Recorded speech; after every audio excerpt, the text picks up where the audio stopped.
Hello friends, आज हम ozone परत से संबंधित महत्वपूर्ण प्रश्नों को देखेंगे और समझेंगे कि ओजोन परत क्या होता है और प्रीवियस ईयर एग्ज़ाम में आपका कौन कौन सा क्वेश्चन ओजोन परत से रिलेटेड बन चुका है, उसको भी हम सब यहाँ पे समझेंगे। तो आप ये वीडियो पूरा देखिए ताकि ओजोन परत से संबंधित आपका कोई भी जो डाउट है वो क्लियर हो जाए और साथ ही साथ ये टॉपिक भी आपका क्लियर हो जाए ताकि आने वाले एग्ज़ाम में इस टॉपिक से अगर कोई क्वेश्चंस आए तो उसको आप बना के आए। तो चलिए स्टार्ट करते हैं। तो ओजोन परत से संबंधित महत्वपूर्ण प्रश्नों को देखने से पहले हम ओजोन परत के बारे में थोड़ा समझ लेते हैं, उसके बाद हम प्रश्नों को देखेंगे कि प्रीवियस ईयर में कौन कौन को सा क्वेश्चन पूछा गया है। तो ओजोन परत के बारे में सबसे पहले याद रखना है कि जो ओजोन परत को पृथ्वी का रक्षा कवच यानी कि शील्ड कहा जाता है। जो ओजोन परत यानी कि ओजोन लेयर जो होता है वो पृथ्वी का क्या है, एक रक्षा कवच है। ठीक है, मतलब पृथ्वी के ऊपर जो है ओजोन परत बना होता है और ये पृथ्वी का क्या करता है, रक्षा करता है। और ये किससे रक्षा करता है, तो आपको पता है कि जो हम सूरज होता है, जो सन होता है, उसमें जो रे आता है तो उसमें अल्ट्रा वायलेट, ठीक है, यूवी रे यानी कि अल्ट्रा वायलेट रे है, याद रखना है अल्ट्रा वायलेट रे, उससे जो है उसको जो है पृथ्वी पे आने पे ये बचाता है। ठीक है, कौन, ये लेयर जो है जिसको क्या बोलते हैं, ओजोन परत, अल्ट्रा वायलेट रे को पृथ्वी पर आने से बचाता है, तो इसलिए इसको रक्षा कवच बोला जाता है। चलिए इसके बारे में समझते हैं कि जो ओजोन परत में सूर्य की 90% परावैंगनी किरण अवशोषित हो जाती है। यानी कि जो ओजोन परत है वो सूर्य से 90%, याद रखना है, सूर्य से अगर मान लेते हैं, सन से अगर 100% अगर अल्ट्रा वायलेट यानी कि परावैंगनी किरण आ रहा है तो उसमें 90% जो है ये अवशोषित कर लेता है। बाकी 10% ही मामूली जो कि पृथ्वी पर आता है वो उतना हानिकारक नहीं होता है। ठीक है, अगर मान लेते हैं बहुत ज़्यादा आपका जो है अल्ट्रा वायलेट रे यानी कि परावैंगनी किरण पृथ्वी पे आ रहा है तो वो हानिकारक है पूरे जीवन के लिए, मानव जीवन के लिए, ठीक है, पौधे जीवन के लिए। लेकिन अगर 10% आ रहा है तो वो हानिकारक नहीं है, तो इसलिए जो है परावैंगनी किरण लगभग 90% जो है उसको रोक लेता है, परावैंगनी किरण को। तो इसको आपको याद रखना है। उसके बाद है कि सर्वप्रथम जोसेफ फरमन ने वर्ष 1985 में अंटार्कटिका, इसको ध्यान रखना है, अंटार्कटिका, और ये ईस्वी भी याद रखना है 1985 क्या है, तो समझिए कि जोसेफ फरमन ने क्या देखा है 1985 ईस्वी में अंटार्कटिका के ऊपर वायुमंडलीय ओजोन की अल्पता का प्रत्यक्ष प्रमाण प्रस्तुत किया। मतलब क्या हुआ, इनका कहने का मतलब था, इन्होंने ये रिसर्च किया कि 1985 में ये रिसर्च किया है कि अंटार्कटिका के जो ऊपर है उसमें ओजोन परत में कुछ कमी आई है। मतलब जो ओजोन लेयर है ना उसमें कुछ कमी आई है, मतलब कहीं पे इसको डिप्लेशन मतलब कि छिद्र दिख गया। ठीक है, और इससे क्या हुआ, तो इसके अनुसार अंटार्कटिका के ऊपर वायुमंडलीय में बसंत काल में, कब ये होता है, बसंत काल में ओजोन परत में 40% क्षय हो जाता है। मतलब 40% ओजोन परत कम हो जाता है। कहाँ पे, अंटार्कटिका में ही, सिर्फ ये चीज़ याद रखना है, अंटार्कटिका में जहाँ आदमी नहीं रहता है। ठीक है, यहाँ रहने लायक प्लेस नहीं है, इसलिए यहाँ पे याद रखना है कि जो ओजोन परत है उसमें 40% क्षय हो जाता है, उसमें कमी हो जाता है। और ये कब होता है, बसंत काल में होता है। और ये भी एग्जाम में पूछा गया है, तो आपको याद रखना है कि ये जो ओजोन परत में छिद्र भी बोल सकते हैं कि ओजोन परत में जो छिद्र देखा गया वो कहाँ पे देखा गया था, अंटार्कटिका में देखा गया था। और कब देखा गया था, 1985 ईस्वी में देखा गया था। ये भी आपको याद रखना है, एग्जाम में बहुत बार बना है। अब देखिए इसका कारण क्या है कि वहाँ पे वसंत काल में छिद्र देखने को मिल जाता है, तो इसका कारण ये है कि इसका कारण अंटार्कटिका के वायुमंडल में मौसम की अभी सादी दशाएं हैं।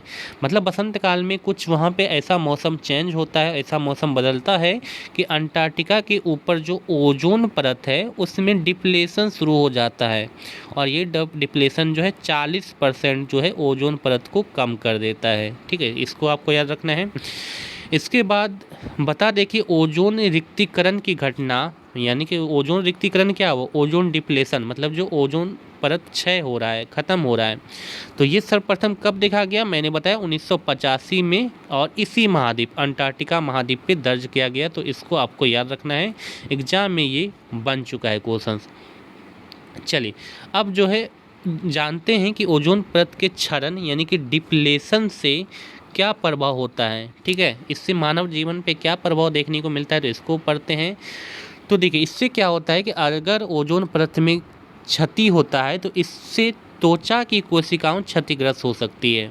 क्यों क्षतिग्रस्त होगा, मान लेते हैं ओजोन परत में कहीं पे थोड़ा छिद्र हो गया, तो उससे जो सन से जो अल्ट्रावायलेट रे है, पराबैंगनी किरण, वो डायरेक्ट आने लगेगा। और अगर मान लेते हैं किसी व्यक्ति के ये बॉडी पे पड़ता है ये ओजोन, ये जो आपका आ रहा है अल्ट्रावायलेट रे, तो इससे क्या होता है, ये बहुत ख़राब रे होता है। इससे पड़ने से, लगातार पड़ने से जो त्वचा है उसका कोशिका क्या होगा, क्षतिग्रस्त होते रहेगा। किसका, जिसके बॉडी पे ये पड़ेगा। और कोशिका के क्षतिग्रस्त होने से क्या होगा, इससे क्या होगा कि जिसके कारण त्वचा कैंसर की संभावना बढ़ जाती है। ठीक है, मतलब ये भी आपको याद रखना है कि जो अल्ट्रावायलेट रे होता है, पराबैंगनी किरण, उससे क्या होने का संभावना रहता है, त्वचा कैंसर। ये भी एग्जाम में बहुत बार बन चुका है क्वेश्चन, इसको आपको याद रखना है। साथ ही साथ याद रखना है कि जो पराबैंगनी किरण होता है उससे और क्या होता है कि जो पराबैंगनी किरण है उससे पौधे की प्रकाश संश्लेषण यानी कि फोटोसिंथेसिस की क्रिया पर प्रतिकूल प्रभाव पड़ता है। मतलब क्या हुआ, और इसके कारण क्या होता है पहले समझिए। इसके कारण, जिसके कारण CO2 यानी कि कार्बन डाइऑक्साइड की मात्रा वायुमंडल में बढ़ जाती है और इससे ग्लोबल वार्मिंग का खतरा बढ़ जाता है। मतलब जैसे मान लेते हैं कि ओजोन परत में डिप्लेशन हो गया, क्षरण हो गया, तो ओजोन लेयर कहाँ आने लगेगा, मतलब जो अल्ट्रावायलेट किरण है वो कहाँ आने लगेगा, पृथ्वी पे आने लगेगा।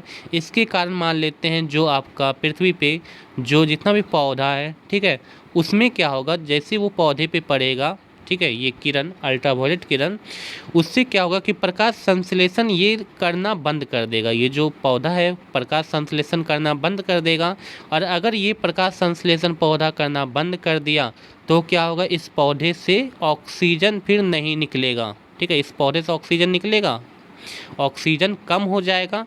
और ऑक्सीजन कम होगा तो साथ ही साथ ये पौधा कार्बन डाइऑक्साइड भी नहीं लेगा, क्योंकि पौधा कार्बन डाइऑक्साइड लेके ही तो प्रकाश संश्लेषण करता है। और ये जो वायुमंडल में कार्बन डाइऑक्साइड है उसको लेना क्या कर देगा, बिल्कुल बंद कर देगा। और कार्बन डाइऑक्साइड अगर लेना बंद कर दिया तो क्या होगा, वायुमंडल में जो है कार्बन डाइऑक्साइड की मात्रा बढ़ जाएगा। और कार्बन डाइऑक्साइड की मात्रा अगर बढ़ गया वायुमंडल में तो उससे क्या हो जाएगा, उससे जो है ग्लोबल वार्मिंग हो जाएगा। ग्लोबल वार्मिंग में मतलब क्या होता है, ग्लोबल वार्मिंग में मतलब होता है जो पृथ्वी है थोड़ा गर्म हो जाएगा। ठीक है, बहुत ज़्यादा गर्म हो रहने लगेगा पृथ्वी। अच्छा, ये CO2 कहाँ से आता है, ये जो CO2 वातावरण में ये कहाँ से आता है, ये जो है जो मानव होते हैं, जो आदमी होते हैं, ठीक है, यही तो CO2 को रिलीज करते हैं। जो सांस लेते हैं तो वो कौन गैस रिलीज करते हैं, कार्बन डाइऑक्साइड, और ये लेते कौन है, ऑक्सीजन। तो ये जो कार्बन डाइऑक्साइड रिलीज करता है, ठीक है, मानव, यही जो है वातावरण में फैलता है। अगर वृक्ष नहीं रहेगा तो ये CO2 फिर वृक्ष के अंदर नहीं जा पाएगा। वृक्ष रहेगा लेकिन ये जो है प्रकाश संश्लेषण नहीं कर पाएगा। प्रकाश संश्लेषण क्यों नहीं कर पाएगा, क्योंकि अल्ट्रावायलेट रे जो है इसको प्रकाश संश्लेषण करने में बाधा उत्पन्न करेगा। ठीक है, तो वही चीज़ यहाँ पे लिखा हुआ है, तो इसको समझिएगा कि पराबैंगनी किरण से पौधे की प्रकाश संश्लेषण यानी कि फोटोसिंथेसिस क्रिया पर प्रतिकूल प्रभाव पड़ता है। मतलब नहीं कर पाता है प्रकाश संश्लेषण पराबैंगनी किरण के कारण पौधा। उसके बाद क्या होता है, जिसके कारण CO2 यानी कि कार्बन डाइऑक्साइड की मात्रा वायुमंडल में बढ़ जाती है। और कार्बन डाइऑक्साइड अगर बढ़ गया वायुमंडल में तो समझ जाइए ग्लोबल वार्मिंग का खतरा बढ़ जाएगा, यानी कि पृथ्वी बहुत ज़्यादा गर्म रहने लगेगा और इससे मानव जीवन पे खतरा उत्पन्न हो जाएगा। चलिए, इसके बाद है कि इसके कारण जंतुओं के प्रतिरक्षी तंत्र यानी कि इम्यून सिस्टम पर भी प्रतिकूल प्रभाव पड़ता है। यानी कि अल्ट्रावायलेट रे से जंतु का जो प्रतिरक्षा तंत्र होता है, इम्यून सिस्टम, वो भी क्या होने लगेगा, वो भी कमज़ोर हो जाएगा। उसके बाद है कि आँखों का स्वच्छ मंडल पराबैंगनी बी विकिरण को अवशोषित करता है। यहाँ पे याद रखना है कि जो पराबैंगनी किरण है उसमें बहुत सारा टाइप होता है। तो एक टाइप होता है पराबैंगनी बी किरण। ये जो पराबैंगनी बी विकिरण है ये क्या करता है, आँख जो है इसको अवशोषित करता है। ठीक है, अवशोषित करने से उसमें थोड़ा चेंजेज आता है। अब लेकिन ये अगर ज़्यादा मात्रा में, याद रखना है कि ये पराबैंगनी बी किरण अगर उच्च मात्रा में कॉर्निया शोध करता है, मतलब इसको लेता है, तो ये ज़्यादा मात्रा में लेने से क्या होगा, हिम अंधता यानी कि स्नो ब्लाइंडनेस जिसको मोतियाबिंद कहते हैं, ठीक है, ये हो जाएगा। तो ये क्यों होगा? क्योंकि अगर ज़्यादा मात्रा में आपका याद रखना है अल्ट्रावायलेट रे आने लगेगा तो कॉर्निया ज़्यादा इसको लेने लगेगा और ज़्यादा लेने से ये जो है हिम अंधता यानी कि स्नो ब्लाइंडनेस हो जाता है। चलिए इसके बाद रियो सम्मेलन देखते हैं। ये रियो सम्मेलन क्या था? तो ये रियो सम्मेलन याद रखना है जिसको हम पृथ्वी सम्मेलन के नाम से भी जानते हैं, ठीक है, ये पृथ्वी सम्मेलन या जिसको रियो सम्मेलन करते हैं। और साथ ही याद रखना है कि ये रियो सम्मेलन जो है ये कहाँ हुआ था? ब्राज़ील के रियो डी जेनेरो शहर में हुआ था, ठीक है, ब्राज़ील में एक शहर है रियो डी जेनेरो। और ये कब हुआ था? 3 से 14 जून 1992 ईस्वी में आयोजित हुआ था। और ये सम्मेलन एक्चुअल में क्या था? तो याद रखना है इसमें विश्व समुदाय को जिस आसन्न खतरे की ओर चेताया गया था वह था, ठीक है, कौन कौन सा खतरा था इसमें चेताया गया था? तो ग्रीन हाउस प्रभाव, पृथ्वी का ओजोन छिद्र से खतरा, तो ये सब खतरा को चेताया गया था इस रियो सम्मेलन में। और साथ ही साथ याद रखना है कि इसमें जैव विविधता भी एक महत्वपूर्ण विषय था। जैव विविधता का जो खतरा है वो भी इसमें चेताया गया था। तो 1992 के रियो डी जेनेरो समझौता के एजेंडे 21 के अंतर्गत जैव विविधता संरक्षण की दिशा में भी कोई विशेष उपलब्धि प्राप्त नहीं की जा सकी। और सन 1999 में ब्राज़ील के रेसिफ शहर में लगभग 150 देशों के प्रतिनिधित्व ने रियो डी जेनेरो में 1992 में पारित उस प्रस्ताव में हुई प्रगति का जायजा लिया जिसमें मरुस्थलीकरण पर नियंत्रण पाने की शपथ ली गई थी। तो याद रखना है कि 1992 में जो प्रस्ताव पारित किया गया था उसका भी जायजा लिया गया था। कब लिया गया था? 1999 में लगभग 150 देशों के द्वारा। चलिए अब यहाँ पे हम ओजोन लेयर से रिलेटेड कुछ क्वेश्चंस आंसर को देखते हैं जो कि आपके एग्जाम में बनता है। और ये प्रीवियस ईयर क्वेश्चंस है सारा जो कि आपके पिछले एग्जाम में पूछा गया है, तो इसको आप जरूर से देखें और इस टाइप का क्वेश्चंस आपके एग्जाम में देखने को मिलता है। तो फर्स्ट क्वेश्चन है कि अंतर्राष्ट्रीय ओजोन दिवस मनाया जाता है। तो याद रखना है कि अंतर्राष्ट्रीय ओजोन दिवस कब मनाया जाता है? 16 सितंबर को। बहुत इंपॉर्टेंट क्वेश्चन है, VVI क्वेश्चंस याद रखिएगा क्योंकि ये क्वेश्चंस एग्जाम में बहुत बार रिपीट हो चुका है। तो अंतर्राष्ट्रीय ओजोन दिवस कब मनाया जाता है? 16 सितंबर को। चलिए नेक्स्ट क्वेश्चन पे चलते हैं। नेक्स्ट क्वेश्चन है कि निम्न में से कौन सा युग्म वायुमंडल की गैसों की बढ़ती मात्रा को दर्शाता है? तो बढ़ती मात्रा को कौन सा युग्म दर्शाता है? तो याद रखना है कि ये जो फर्स्ट आंसर है मतलब कि बढ़ते क्रम में गैसों को दर्शाना है तो सबसे पहले आता है ओजोन जो कि बहुत कम होता है, 0.0006% ये होता है। और उसके बाद आता है कार्बन डाइऑक्साइड जिसका परसेंट होता है 0.03%, ठीक है। उसके बाद आता है ऑक्सीजन जिसका परसेंट होता है 21%। और इसके बाद आता है नाइट्रोजन जिसका परसेंट होता है 78% अप्रॉक्स। तो ये बढ़ते क्रम में इसका परसेंटेज है, तो ऑप्शन नंबर क्या हो जाएगा? ए, मतलब ओजोन, फिर कार्बन डाइऑक्साइड, फिर ऑक्सीजन, फिर नाइट्रोजन। चलिए नेक्स्ट क्वेश्चन पे चलते हैं। नेक्स्ट क्वेश्चन है कि वायुमंडल में सबसे ज़्यादा ओजोन का संकेंद्रण कहाँ होता है? मतलब जो वायुमंडल होता है उसमें ओजोन परत सबसे ज़्यादा, यानी कि ओजोन परत कहाँ देखने को मिलता है, किस मंडल में? तो याद रखना है कि जो समताप मंडल होता है, ठीक है, समताप मंडल में ही ये, जैसे मान लेते समताप मंडल है तो इसी के अंदर में आपको क्या देखने को मिलेगा? ये जो ओजोन परत है, ये ओजोन परत समताप मंडल में देखने को मिलता है, तो इसको आपको याद रखना है। नेक्स्ट क्वेश्चन है कि ओजोन परत पृथ्वी से करीब कितनी ऊंचाई पर है? तो याद रखना है कि जो ओजोन परत है वो पृथ्वी से 20 किलोमीटर की ऊंचाई पर है। चलिए देखिए ये सारा प्रीवियस ईयर क्वेश्चंस है, तो इसको आपको याद रखना है। वायुमंडल में कौन सा भाग रसायन मंडल का एक भाग है? तो रसायन मंडल जिसको समताप मंडल भी कहते हैं, तो उसमें एक कौन सा भाग होता है? ओजोन मंडल, ठीक है। ओजोन मंडल कहाँ पाया जाता है? वो समताप मंडल जिसको रसायन मंडल कहते हैं उसी में पाया जाता है। चलिए नेक्स्ट क्वेश्चन की तरफ बढ़ते हैं। नेक्स्ट क्वेश्चन है कि सूर्य की तीव्र किरणों द्वारा झुलसने से वायुमंडल की कौन सी गैस हमारी सुरक्षा करती है? तो याद रखना है कि जो सूर्य का तीव्र किरण आता है उससे झुलसने का जो खतरा होता है उससे कौन सा गैस जो है हमारा रक्षा करता है? तो वो ओजोन गैस ही, यानी कि जो ओजोन लेयर होता है वो झुलसने से, सूर्य की किरण से झुलसने से, और सूर्य का कौन सा किरण झुलसाएगा, तो वही आपको याद रखना है यूवी रे, अल्ट्रा वायलेट रे जो है, उससे क्या होता है, मैंने अभी शुरू में बताया, त्वचा क्या होता है, त्वचा का जो कोशिका है वो खत्म होने लगता है, जलने लगता है, और उससे त्वचा कैंसर का संभावना बढ़ जाता है। तो इससे बचाता कौन है हम सबको, ओजोन लेयर यानी कि ओजोन गैस।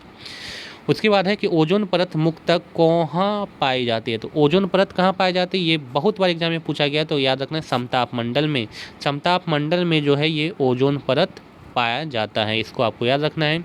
उसके बाद है 8 नंबर की ओजोन परत के प्रति वर्ष 7% की दर से अवक्षय के कारण उसमें 10 मिलियन वर्ग किलोमीटर आकार का एक बड़ा छिद्र बन गया। यह छिद्र कहाँ अवस्थित है, मैंने बताया था कि 1985 ईस्वी में ये छिद्र देखा गया था। कहाँ देखा गया था, अंटार्कटिका के ऊपर, ठीक है, मैंने बताया था अभी तुरंत, अंटार्कटिका के ऊपर ये छिद्र देखा गया था 1985 ईस्वी में। तो यहाँ पे यही पूछ रहा था कि अंटार्कटिका में ये छिद्र देखा गया है, तो इसका राइट आंसर होगा।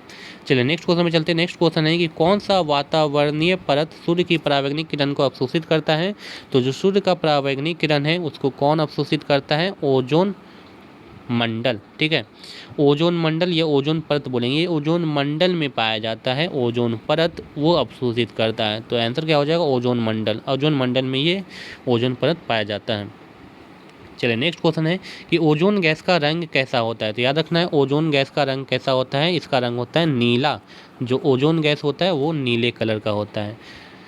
और ये था आपका लास्ट क्वेश्चन। टोटल मैंने 10 क्वेश्चन यहाँ पे बताया, क्योंकि ये 10 क्वेश्चन ही एग्जाम में आपका देखने को मिलता है, और इसके पहले मैंने पूरा ओजोन परत के बारे में पूरा चर्चा किया, और वो सारा आपको क्वेश्चन याद रखना है, क्योंकि सारा क्वेश्चन जो है एग्जाम में देखने को मिल जाता है। तो आज का वीडियो आपको कैसा लगा कमेंट बॉक्स में आप जरूर लिखें, अच्छा लगा तो वीडियो को लाइक करें, शेयर करें, और अगर आप चैनल पे नए हैं तो चैनल को ज़रूर से ज़रूर सब्सक्राइब कर लें, ताकि कोई भी वीडियो आपसे मिस ना हो और उसको आप डेफिनेटली देखें। तो थैंक यू।